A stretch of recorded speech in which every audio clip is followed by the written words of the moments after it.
हमने हमेशा सुना कि time is the most valuable asset, लेकिन नई रिसर्च कहती है focus is the most valuable asset. क्या आप आसानी से डिस्ट्रैक्ट हो जाते हैं? वो क्या है जो आपको कोई काम करने के लिए मोटिवेट करता है? कंसंट्रेशन ऐसी स्किल नहीं है जो आप आसानी से पा सकते हैं, लेकिन कोई भी एक बार में घंटों तक कंसंट्रेट करना सीख सकता है। बदले में आप अपने मन के भटकने को कम कर सकते हैं, टाल मटोल की आदत को बंद कर सकते हैं और लेजर शार्प फोकस पा सकते हैं। तो आज की बुक समरी इसी बारे में है। आज की बुक समरी है laser sharp focus, a no fluff guide to improved concentration, maximise productivity and fast track to success, जिसे लिखा है जोएना जेस्ट ने। जोएना जेस्ट एक ऑथर और एंटरप्रेन्योर हैं। उन्होंने बिजनेस करते हुए डॉक्टर बनने की ट्रेनिंग ली। उन्होंने अपने समय को अच्छी तरह से मैनेज करना सीखा। जोएना प्रोफेशनल्स को अलग अलग स्ट्रेटजी का इस्तेमाल करके अपनी मोटिवेशन और प्रोडक्टिविटी को फिर से पाने में मदद करती हैं। आइए शुरू करते हैं आज की book summary, Laser sharp Focus by Joanna Jast. आज के समय में अगर आप मल्टीटास्किंग नहीं कर रहे हैं तो आपको अनप्रोडक्टिव के रूप में देखा जाता है। लोग अक्सर एक समय में कई चीजें कर रहे होते हैं, जैसे आप अपना फोन इस्तेमाल करते हुए अपने दोस्त से बात भी कर रहे हैं और साथ ही अपने काम से जुड़ी हुई कुछ चीजें फाइनलाइज भी कर रहे हैं। और इसके बाद भी लोगों को आश्चर्य होता है जब वो दिमागी रूप से थक जाते हैं। आपके दिमागी रूप से थक जाने का कारण है कि आप लगातार एक साथ बहुत सी चीजें कर रहे होते हैं।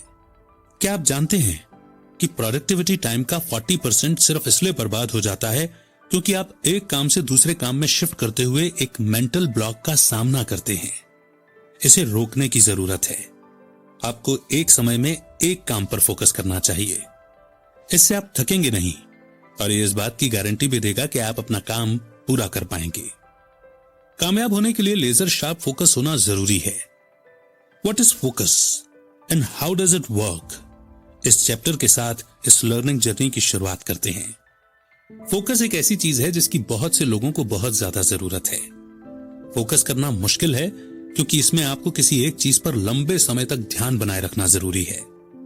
फोकस बनाए रखना सबके लिए एक जैसा काम नहीं करता। इसका क्या मतलब है? इसका मतलब है कि फोकस कर पाना एक ऐसी स्किल है जिसे आपको हर दिन सीखने और सुधारने की जरूरत है। आपकी सिचुएशन, स्किल्स और माहौल का भी इस पर बहुत असर पड़ता है। फोकस दो तरह के होते हैं, ऑटोमेटिक अटेंशन और इंटेंशनल अटेंशन। ये याद रखना जरूरी है कि हालांकि इस ऑथर ने इस बुक में फोकस और अटेंशन दोनों शब्दों का इस्तेमाल अदल बदल कर दिया है, लेकिन असल में इन शब्दों का मतलब एक ही है। ऑटोमेटिक अटेंशन थोड़े के लिए ही होती है। ये आमतौर पर 1 मिनट से भी कम समय तक रहती है। ऑटोमेटिक अटेंशन हमारे आसपास के खतरों को भांपने के लिए इस्तेमाल होती है। इस तरह का फोकस अक्सर अचानक होने वाली चीजों की ओर जाता है, जैसे रोशनी का चमकना और अचानक किसी आवाज का होना। ऑटोमेटिक अटेंशन आपको पेट की परेशानी या सर दर्द होने पर भी अलर्ट करती है। इंटेंशनल अटेंशन तब होता है जब आप किसी चीज पर फोकस करना चाहते हैं। इसका टाइम स्पैन 10 मिनट से ज्यादा नहीं होता। ये ज्यादा नहीं है, लेकिन अच्छी बात यह है कि आप थोड़ी सी मेहनत और कोशिश से इस टाइम को बढ़ा सकते हैं। Setting goals, why it's important for better focus and how to do it. आप सभी गोल को सेट करने और इसके अलग अलग टाइप के बारे में अच्छे से जानते हैं। आपने न जाने कितनी बार स्मार्ट गोल्स और इसके अलग अलग टाइप्स के बारे में सुना है, लेकिन गोल सेट करने का बेहतर फोकस से जुड़े होने का एक कारण है। ऐसा इसलिए है क्योंकि अगर आप किसी चीज में सक्सेसफुल होना चाहते हैं तो आपको यह जानना जरूरी है कि आप कहां होना चाहते हैं। क्या आप अपने फोकस स्किल को बेहतर करना चाहते हैं, लेकिन आपका कोई एम नहीं है, तो ये आपके स्किल को बर्बाद करना होगा। यह कहने की भी जरूरत नहीं है कि आपको इसका कोई सॉलिड रिजल्ट नहीं मिलेगा। गोल सेट करना आपको साफ देखने में मदद करता है। इससे आपको यह समझने में आसानी होती है कि कौन सी चीज आपके ध्यान देने के लायक है और कौन सी नहीं। इससे आप चीजों को अहमियत दे पाते हैं और ये जान पाते हैं कि कौन सी चीज आपको आगे चलकर फायदा देगी। क्लियर गोल्स होने से आप मजबूत रहने के लिए मोटिवेट भी हो सकते हैं। जब आप ये जानते हैं कि आपको क्या चाहिए तो आप आसानी से हार नहीं मानते। आप जितने कमिटेड रहेंगे उतना ही अच्छा है। आपका परफॉर्मेंस जितना अच्छा होगा, आपके कामयाब होने के चांस उतने ही ज्यादा होंगे। लेजर शार्प फोकस के लिए गोल सेट करने के लिए ये 5 स्टेप्स हैं। सबसे पहले अपने खुद के लिए मीनिंगफुल गोल सेट कीजिए। ज्यादातर समय आपके गोल्स आपके खुद के नहीं होते हैं। हो सकता है कि आपने वो गोल सेट किए हों जो आपके पेरेंट्स या टीचर्स ने सुने हों। ऐसा लग सकता है कि आप उन गोल्स पर जबरदस्ती काम कर रहे हैं। तो आप ऐसा क्या कर सकते हैं जिससे ये गोल्स आपके लिए मीनिंगफुल बन जाएं? आप उन्हें रीफ्रेम कीजिए। जैसे आपके पेरेंट्स हमेशा चाहते थे कि आप डॉक्टर बने। हालांकि ये गोल आपने नहीं चुना है, लेकिन फिर भी आप डॉक्टर बनने की कोशिश करते हैं। डॉक्टर बनने के गोल को फिर से रीफ्रेम किया जा सकता है। आपके पेरेंट्स चाहते हैं कि आप डॉक्टर बने क्योंकि डॉक्टरों को काम हमेशा आसानी से मिलता है। इससे आप फाइनेंशियली मजबूत हो सकते हैं। लेकिन आप बचपन से ही कुछ क्रिएटिव करना चाहते थे। हो सकता है कि आप बड़े होकर पेंटर या आर्टिस्ट बन जाते। अगर आप अपने पेरेंट्स की मर्जी के खिलाफ नहीं जा सकते हैं तो डॉक्टर बनने के गोल को रीफ्रेम कीजिए। आप इसे लोगों के लिए कुछ करने के मौके के रूप में देख सकते हैं। आप उन लोगों की मदद कर सकते हैं जो हॉस्पिटल जाना अफोर्ड नहीं कर सकते। आप बीमारों को लंबी जिंदगी जीने में मदद कर सकते हैं। डॉक्टर बनना आपको फाइनेंशियली सिक्योर बना सकता है। अब जब आपके पास एक स्टीडी इनकम है तो आप बाद में पेंटिंग या किसी और शौक को फॉलो कर सकते हैं। अभी नहीं तो बाद में ही सही, आपको अपने क्रिएटिव साइड को एक्सप्लोर करने का मौका मिल जाएगा। दूसरा, अपने गोल्स को पॉजिटिव स्टेटमेंट के रूप में तय कीजिए। वो गोल्स जिनमें पॉजिटिविटी होती है उसे पाने के चांस भी सबसे ज्यादा होते हैं। जैसे आपने नोटिस किया होगा कि आप अपने फोन पर कितना समय बर्बाद करते हैं। ये कहकर गोल मत बनाइए कि आप अपना फोन इस्तेमाल नहीं करेंगे। इसके बजाय कहिए कि आप अपनी प्रोडक्टिविटी बढ़ाने के लिए फोन का इस्तेमाल समझदारी से करेंगे। क्या आपको ना कहने में मुश्किल होती है? ये मत कहिए कि आप लोगों की मदद करना या उन्हें हाँ कहना बंद कर देंगे। इसके बदले खुद से एक वादा कीजिए कि आप उन प्रोजेक्ट्स को ज्यादा अहमियत देंगे जो आपके लिए इंपॉर्टेंट हैं। तीसरा, एम्बिशियस गोल सेट कीजिए। इंग्लिश में एक कहावत है, स्काई इज द लिमिट, जिसका मतलब है कि हासिल करने की कोई सीमा नहीं होती। चैलेंजिंग गोल्स रखने से खुद को मत रोकिए। अगर आप इसे पा लेते हैं तो पक्के तौर पर आपको गर्व महसूस होगा। लेकिन बस इतना ही नहीं, इससे आपकी सेल्फ एफिशिएंसी भी बढ़ेगी। सेल्फ एफिशिएंसी का मतलब है अपनी काबिलियत या कैपेबिलिटी पर विश्वास होना कि आप अच्छा परफॉर्मेंस दे सकते हैं। सेल्फ एफिशिएंसी आप किसी काम को कितने अच्छे से कर सकते हैं इसका फैसला करती है। अगर आप में सेल्फ एफिशिएंसी ज्यादा है तो आप अपने लिए चैलेंजिंग गोल्स बनाते रहेंगे। चैलेंजिंग गोल्स आपको काम करने के फ्लो में लाते हैं। इस कॉन्सेप्ट को जाने माने साइकोलॉजिस्ट मिहाई चिक्सिंटमिहाई लेकर आए थे। फ्लो का मतलब है कि आप जो काम कर रहे हैं उसमें पूरी तरह से डूब जाना। तब आपका फोकस लेजर शार्प रहता है और आप उस काम को करते हुए पॉजिटिव महसूस करते हैं। वहीं जब आप फ्लो में नहीं होते तब आप बोरियत और चिंतित महसूस करते हैं। चौथा, ये पक्का कीजिए कि आपके गोल्स स्मार्ट हैं। आपके गोल्स को स्मार्ट यानी कि स्पेसिफिक, मेजरेबल, अटेनेबल, रियलिस्टिक और टाइमली होना चाहिए। ये सिर्फ आपके गोल्स को क्लियर और पक्का ही नहीं बनाता है, बल्कि आपके फोकस को भी शार्प करता है। स्पेसिफिक, आपके पास अपने गोल से जुड़े कब, कहां, क्यों, कैसे, कौन जैसे सवालों का जवाब होना चाहिए। जैसे आप अपने नॉवेल का 50% पूरा करना चाहते हैं। बेशक यहां कौन के जवाब में आप हैं जो इसे लिखेंगे, क्या के जवाब में नॉवेल है जिसे आप लिखेंगे, और आप इसे कहां लिखेंगे का जवाब है कि या तो घर पर या ऑफिस में। कब लिखेंगे का जवाब है हफ्ते के हर दिन। आखिर में आप नॉवेल लिख रहे हैं क्योंकि ये वो चीज है जो आप हमेशा से करना चाहते थे। मेजरेबल, आप अपनी प्रोग्रेस को कैसे मेजर करेंगे। आप एक दिन में कितने शब्द लिखेंगे, क्या ऐसे मेजर करेंगे या कितने घंटे आपने लिखते हुए बिताएंगे इसके जरिए करेंगे। ये हमेशा पक्का कीजिए कि आप अपनी प्रोग्रेस को ट्रैक कर रहे हैं। यह आपको मोटिवेट करेगा और संतुष्ट महसूस करवाएगा। अटेनेबल, खुद को आंकने के लिए समय निकालिए। क्या आपके पास अपना गोल पूरा करने के लिए स्किल, नॉलेज और एजुकेशन है? अगर आपका गोल पूरा करने में कोई रुकावट है तो क्या आप उस रुकावट को पार करने के लिए तैयार हैं? रियलिस्टिक, आपको अपने गोल को पाने का रास्ता जितना भी आसान और छोटा लगे उसे कम मत समझिए। ज्यादातर नए एंटरप्रेन्योर्स को लगता है कि जॉब और उनके साइड बिजनेस को एक साथ करना आसान होगा। उन्हें इसका अंदाजा भी नहीं होता कि यह कितना थकाने वाला है। इसके लिए आपके गोल का आपके शरीर, दिमाग और इमोशंस पर क्या असर पड़ेगा, इस बारे में सोच लें। फिर आपके गोल को पूरा करने के लिए एक रियल डेट तय कीजिए। टाइमली यानी कि एक डेडलाइन बनाइए। डेडलाइन असल में आपको अपने गोल से जुड़े काम को पूरा करने के लिए मोटिवेट करती है, लेकिन डेडलाइन होने का एक नेगेटिव असर भी पड़ सकता है। कुछ लोग लास्ट मिनट में किसी गोल पर काम करने का इंतजार करते रहते हैं। यह बेवजह के स्ट्रेस को पैदा कर सकता है। इसका मतलब है कि आपका किया हुआ काम एवरेज भी हो सकता है। इसलिए जब डेडलाइन की बात आती है तो सिस्टमेटिक अप्रोच रखना जरूरी होता है। अपने काम करने के तरीके को समझिए, फिर उसके हिसाब से एक टाइम फ्रेम तय कीजिए। ऐसा करने से डेडलाइन पास आने पर आप बेमतलब स्ट्रेस में नहीं होंगे। 5वां, बड़े गोल से शुरू कीजिए और फिर धीरे धीरे आगे बढ़िए। आपका अंतिम गोल क्या है? क्या वो कुछ ऐसा है जिसके बारे में आपको शक है कि आप उसे पा सकते हैं? क्या ये बड़ा डराने वाला गोल है? इससे कोई फर्क नहीं पड़ता। इसे बस कागज पर लिखिए और बड़े बड़े अक्षरों में लिखिए, या आप किसी सॉफ्टवेयर का इस्तेमाल कर सकते हैं, जो भी आपको सही लगे। फिर अपने बड़े गोल के ठीक नीचे कब, क्यों, क्या, कैसे, कौन लिखिए। याद रखिए कि आपको स्मार्ट गाइडलाइन को फॉलो करना है। उस कागज के निचले भाग में अपनी करंट प्रोग्रेस लिखिए। क्या आप अभी भी अपने राइटिंग गोल के 25% पर हैं? तो फिर अपने बड़े गोल और करंट प्रोग्रेस के बीच के स्टेप्स का हिसाब लगाइए। ये स्टेप्स ऐसे होने चाहिए जो आपको जहां हैं वहां से जहां आप पहुंचना चाहते हैं वहां पहुंचने में मदद करें। इसमें छोटे गोल या माइलस्टोन्स भी हो सकते हैं जो आपके बड़े गोल को पूरा करने के लिए जरूरी हैं। इसमें टाइम फ्रेम या डेडलाइन डालना ना भूलें। इसी के साथ बढ़ते हैं नेक्स्ट चैप्टर की ओर, motivation. To motivate or not to motivate and why I believe getting motivated is overrated. Google पर मोटिवेशन वर्ड ढूंढने की कोशिश कीजिए। इसमें कोई शक नहीं है कि वहां इसके लाखों रिजल्ट्स होंगे।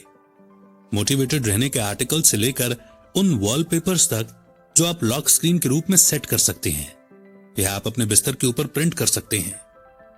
ये खुद ब खुद मान लिया गया है कि आपको सक्सेसफुल होने के लिए मोटिवेशन की जरूरत है, लेकिन सच्चाई ये है कि मोटिवेशन भरोसेमंद चीज नहीं है और आप इसके बिना भी पक्के तौर पर सक्सेसफुल हो सकते हैं। मोटिवेशन महसूस करने के बारे में है। अगर कोई आपसे पूछता है कि क्या ये समरी सुनकर या पढ़कर आप मोटिवेट हुए, तो आप कहेंगे हां जरूर। लेकिन अगर आप मोटिवेट नहीं हुए तो क्या होगा? तब आप क्या कर सकते हैं? मोटिवेशन फीलिंग्स के बारे में है। ये कॉम्प्लेक्स होती हैं और हर दिन बदलती हैं। मोटिवेशन आती जाती रहती है। इसीलिए मोटिवेशन को आपके सक्सेस के फाउंडेशन के रूप में इस्तेमाल करना मुश्किल है। लोग सक्सेसफुल होने के लिए मोटिवेशन को बार बार इस्तेमाल करते हैं, लेकिन अगर आप उन लोगों में से नहीं हैं तो आपको बुरा महसूस करने की जरूरत नहीं है। आपको ये कैसे पता चलेगा कि आपके काम न कर पाने का कारण मोटिवेशन की कमी है? आप अपने काम पर फोकस इसलिए नहीं कर पा रहे क्योंकि वो करने के लिए आप में एनर्जी नहीं है, आप जोश में नहीं हैं। आप काम तो करते हैं लेकिन उससे लेकर लगातार शिकायत भी करते रहते हैं। आप में मोटिवेशन को लेकर प्रॉब्लम है या नहीं, उसका पता लगाने के लिए 2 सवाल हैं। सबसे पहले खुद से सवाल कीजिए कि आपको जो काम पसंद है वो करने के बजाय आप ये काम क्यों कर रहे हैं। दूसरा सवाल है कि आप जो काम अभी कर रहे हैं उसे डिस्क्राइब कीजिए। अगर आप आलसी, बोर्ड, अनइंस्पायर्ड महसूस कर रहे हैं और अगर आपको रिजल्ट की परवाह नहीं है तो हो सकता है कि आपको मोटिवेशन को लेकर प्रॉब्लम हो। यह हमेशा याद रखिए कि मोटिवेशन लगातार नहीं बनी रहती है। हो सकता है कि शुरू में इस काम को लेकर आप इंटरेस्टेड हों, लेकिन बाद में यह आपको बोझ महसूस होने लगा हो। तो आप इस काम के साथ आगे कैसे बढ़ेंगे? सबसे पहले आपको यह सीखना होगा कि मोटिवेशन काम कैसे करता है। साइकोलॉजिकल नजरिए से मोटिवेशन इंट्रिंसिक यानी अंदर के या एक्सट्रिंसिक यानी बाहर के फैक्टर से आ सकती है। इंट्रिंसिक मोटिवेशन एक ऐसी मोटिवेशन है जो इंसान के अंदर से आती है।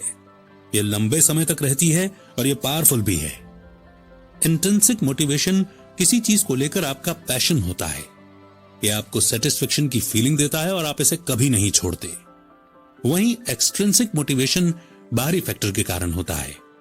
जैसे आप अपने असाइनमेंट इसलिए करते हैं क्योंकि आपको अच्छे मार्क्स चाहिए। दूसरे एग्जाम्पल रिवॉर्ड सजा से बचना और तारीफ पाने की इच्छा हो सकते हैं।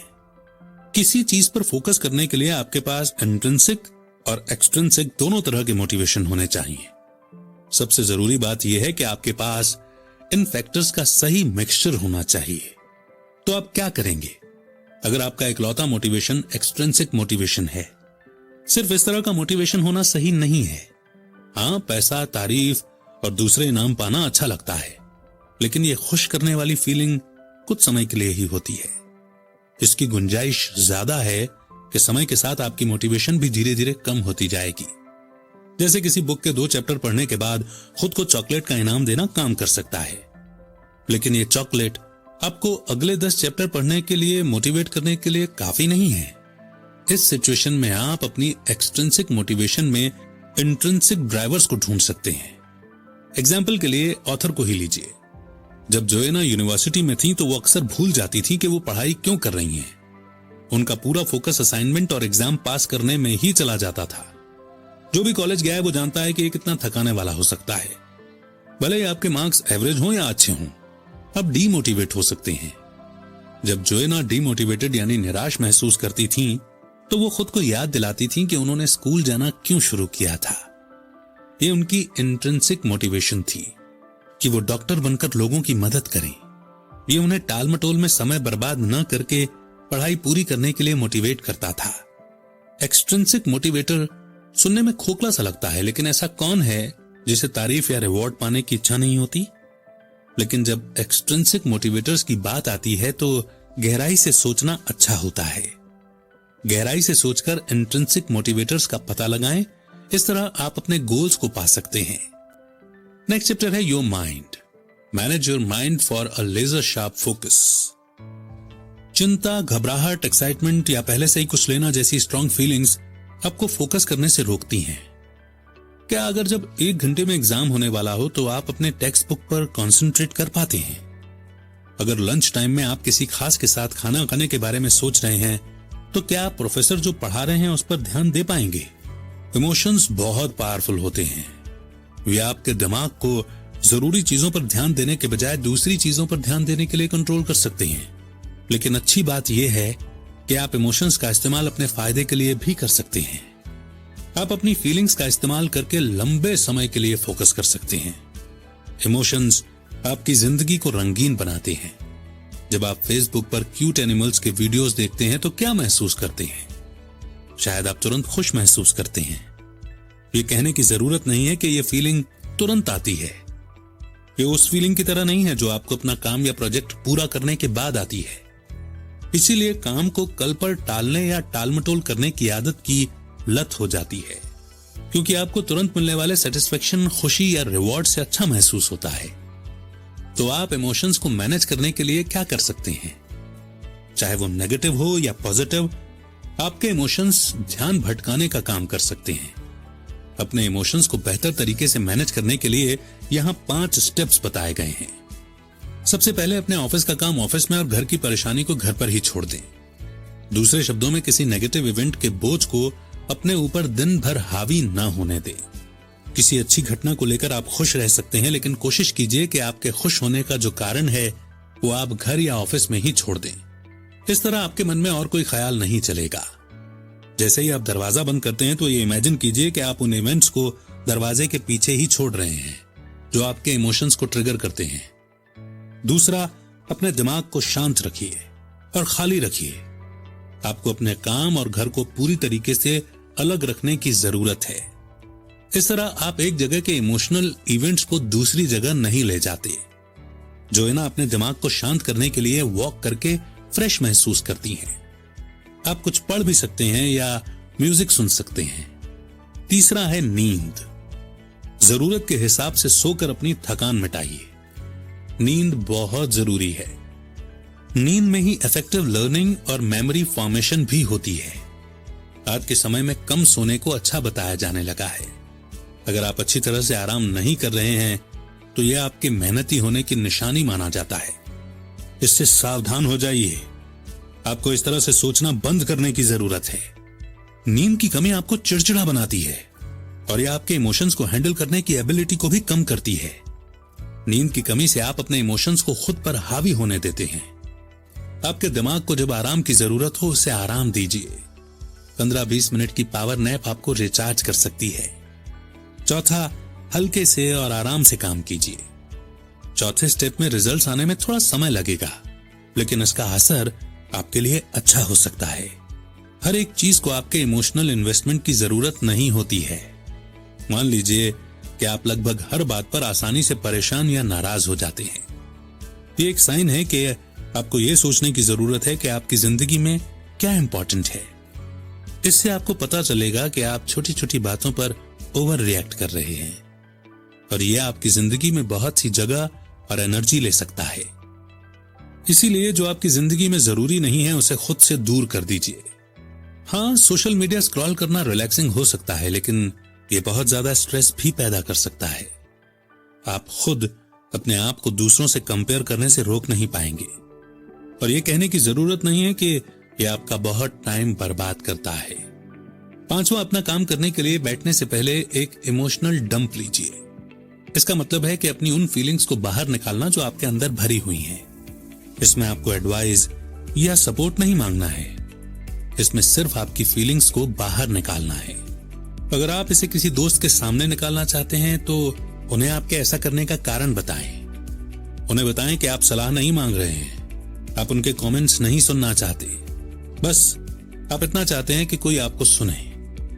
अगर यह तरीका अनकंफर्टेबल है तो आप अपने थॉट्स को एक जर्नल में लिख सकते हैं। जर्नल लिखना एक ऐसा इफेक्टिव तरीका है जिसमें आपको अपनी फीलिंग्स की भड़ास निकालने के लिए किसी दूसरे इंसान की जरूरत नहीं होती। आप जो असल में महसूस कर रहे हैं उसे दबाइए मत, उसमें काट छांट मत कीजिए, उसे वैसे का वैसा लिखिए। ऐसा करना आपको आखिर में हल्का महसूस करा सकता है। अगर आपका मन हमेशा भटकता रहता है तो आप फोकस करने के लिए ये 3 चीजें कर सकते हैं। पहले अपने मन को डीक्लटर कीजिए, यानी वहां से बेकार की चीजें हटा दीजिए। इमेजिन कीजिए कि आप एक बिल्कुल बिखरे हुए ऑफिस में काम कर रहे हैं। यह आपको प्रोडक्टिव नहीं होने देगा, और यही आपके दिमाग के लिए भी कहा जा सकता है। आपको इसे साफ करना होगा। इसके बाद हमेशा अपने आसपास एक स्टिकी नोट या नोटबुक रखिए। आप अक्सर कोई काम करते हुए इसलिए भटक जाते हैं क्योंकि आपके दिमाग में बहुत कुछ चलता रहता है और आइडियाज आते रहते हैं। दूसरा, एक सिस्टम बनाइए। अगली बार जब आपका मन भटकने लगे तो नोटबुक की मदद लीजिए और आपके दिमाग में जो चल रहा था उसे तुरंत लिख लीजिए। इस तरह आप एक क्लियर बाउंड्री बना पाएंगे। आपने पहले ही आइडिया लिख लिया है तो आप इसे भूलेंगे नहीं। जब आपके पास उस आइडिया पर काम करने के लिए खाली समय हो तो आप वो कर सकते हैं। तीसरा, इसे आइडेंटिफाई कीजिए, एक्सेप्ट कीजिए और फिर जाने दीजिए। इस बात को समझिए कि आपका ध्यान भटक रहा है। खुद से कहिए कि मैं फिर से उस ख्याल से डिस्ट्रैक्ट हो रहा हूं या हो रही हूं। फिर कहिए, लेकिन मुझे इस काम पर फोकस करने की जरूरत है। एक फिजिकल सेंसरी एक्शन लीजिए ताकि आप डिस्ट्रैक्टेड होने की हालत से फोकस्ड होने की हालत में आ सकें। जैसे कुछ लोग अपनी कलाई पर हल्के से पिंच करते हैं और फिर जो अपनी नाक छूती हैं। यह उनके लिए फोकस करने का साइन है। आपके दिमाग को इसके जरिए फिर से फोकस होने में कुछ समय लगेगा, लेकिन आप जितना ज्यादा इसकी प्रैक्टिस करेंगे ये उतना ही ज्यादा इफेक्टिव होता जाएगा। और अब कंक्लूजन, यानी कि जो कुछ भी अभी तक पढ़ा और सुना उसके की पॉइंट्स हम रिवाइज करेंगे। आपने इस समरी में आपके फोकस को लेजर शार्प करने में मदद करने वाले फैक्टर्स के बारे में सीखा। ये सिर्फ एक स्ट्रिक्ट शेड्यूल या हमेशा मोटिवेटेड होने के बारे में नहीं है। सबसे पहले आपने सीखा कि फोकस क्या है। फोकस होने का मतलब है एक ही काम पर लंबे समय तक ध्यान लगाए रखना। दूसरा, आपने सीखा कि अपना फोकस बनाए रखने के लिए गोल सेट करना जरूरी है। एक गोल बनाना आपको यह समझने में मदद करता है कि क्या काम समय की बर्बादी है और किस चीज में समय लगाना सही है। एक मीनिंगफुल गोल सेट कीजिए और यह पक्का कीजिए कि वो एक पॉजिटिव स्टेटमेंट हो। इस बात पर भी ध्यान दीजिए कि आपके गोल्स एम्बिशियस हों पर एक स्मार्ट फॉर्मेट को फॉलो करते हों। आखिर में अपने सबसे बड़े गोल के बारे में सोचिए और उस तक पहुंचने का रास्ता और उस रास्ते पर आप अभी कहां हैं इसका एक मैप बनाइए। तीसरा, आपने सीखा कि मोटिवेशन अच्छी चीज है, लेकिन अपने गोल्स को पूरा करने के लिए जरूरी नहीं है, क्योंकि मोटिवेशन हमेशा एक जैसी नहीं बनी रहती, ये हर दिन बदलती रहती है। लेकिन अगर आप सक्सेस तक पहुंचने के लिए मोटिवेशन चाहते हैं तो आपको पता होना चाहिए कि ये दो तरह के होते हैं, इंट्रिंसिक मोटिवेशन और एक्सट्रिंसिक मोटिवेशन। इंट्रिंसिक मोटिवेशन वो चीज है जिसके बारे में आप पैशनेट होते हैं। ये आपको किसी एक स्किल या सब्जेक्ट को मास्टर करने के लिए भी मोटिवेट करती है। एक्सट्रिंसिक मोटिवेशन इनाम, तारीफ और कॉम्पनसेशन के रूप में आती है। आपको कामयाब होने के लिए दोनों मोटिवेटर्स के एक सही मिक्सचर की जरूरत है। चौथा, आपने सीखा कि अपने इमोशंस का इस्तेमाल करके कैसे फोकस करना है। इमोशंस पावरफुल होते हैं और वो आप पर हावी हो सकते हैं, लेकिन अगर आप इसका इस्तेमाल अपने फायदे के लिए करते हैं तो आप हर काम बहुत जल्द पूरा कर सकते हैं। फोकस्ड और डेडिकेशन रहना एक ऐसी आदत है जिसे आपको हर दिन प्रैक्टिस करने की जरूरत है। ये ऐसा है जैसे आपको आपके शरीर को मजबूत बनाने के लिए रोज एक्सरसाइज करने की जरूरत होती है। आप में बहुत पोटेंशियल है और अनगिनत मौके आपका इंतजार कर रहे हैं, तो टाल मटोल करके इन्हें बेकार ना जाने दें। फोकस्ड रहिए, सही कारणों के जरिए मोटिवेटेड रहिए और कभी हार मत मानिए। और अगर आप इस समरी में बताए गए सिद्धांतों का पालन करते हैं तो दैट इज फॉर श्योर कि सफलता आपके गले का हार होगी। Success is certain for you. कौन सा लर्निंग पॉइंट इस समरी में आपका दिल छू गया, आपको बहुत अच्छा लगा, आपके लिए अवेकनिंग या बल बॉर्न मूवमेंट था? उसे कमेंट सेक्शन में लिखिए ताकि आप उस पॉइंट को हमेशा याद रखें और दूसरे भी उस पॉइंट से बहुत कुछ सीख सकें। आपके कमेंट्स का इंतजार रहेगा। बहुत जल्द एक नई बुक समरी लेकर फिर होगी आपसे मुलाकात। तब तक रखिए अपना बेहतर ख्याल एंड लर्निंग को अपनी लाइफ में प्रैक्टिकली इंप्लीमेंट करते रहिए।